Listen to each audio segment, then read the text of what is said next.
kaip turėti gerą sveikatą. Tai čia bet kuris mokslininkas nesiginčia su tuo, kad kuo mažiau insulino, tuo daugiau sveikatos.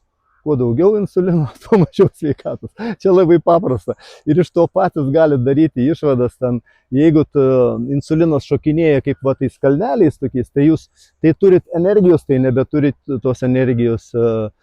Ir su tais šuoliais, kalneliais jūs keliaujate į insulino rezistenciją, kada jau prasideda organams blogai, audiniams blogai, ir ląsteliai blogai, ir taip galite atkeliauti ir iki antro tipo diabeto. Didžiausia įtaka turi tai tie greitieji angliavandeniai, kur gėrimai visokie, tai gali būti ir su fruktozė, ir su cukrum, su visko, kas saldus, visi gėrimai, gazuoti gėrimai dar greičiau.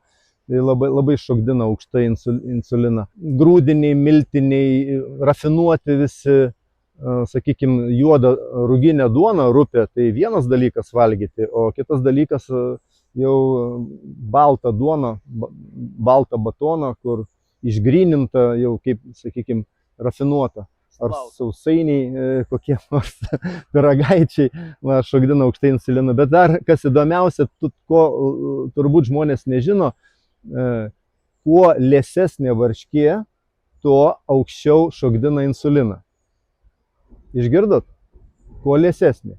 Kuo riebesnė, tuo mažiau. Vat ir baltymas, atkreipkite dėmesį, jeigu baltymas eina su riebalu, jis užsilaiko plonajam žarnyne, jį pasisavina geriau ir neduoda puvimo. Nes jeigu daug suvalgot baltymo, ten varškės daug ar ten krūtinėlės daug, ir visą tai nepasisavinus nukeliauja į storą į žarnyną, puvimo procesai, iš burnos blogas kvapas, išmatų dvokas negeras. Tai taip neturi būti, reikia saugotis nuo puvimo procesų. Tai tiesiog nepersivalgyti, geriau nedavalgyti.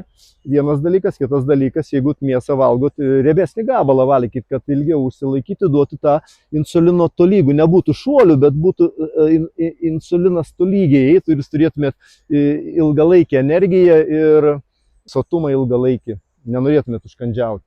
Nu, problema ta, kad per ilgus metus, kada va taip visada ant gliukozės šuolių, tai atrofuojasi riebalo deginimas ir tada tą riebalą pradeda kaupti. O reikia, kad kaip meškai būtų, per vasarą prisivalgai riebalą prikaupti, o žiemą neturi ką valgyti, degini riebalą. Va tai čia, kad būtų pasninko, būtų tokio badavimo, kad persijungtų riebalo deginimas.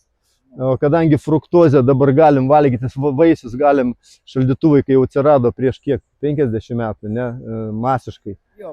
Nu, tai va ištisai valgom vaisius, saldžius žiemą, vasarą. Tai taip nenormalu, niekada evoliucijai taip nebuvo.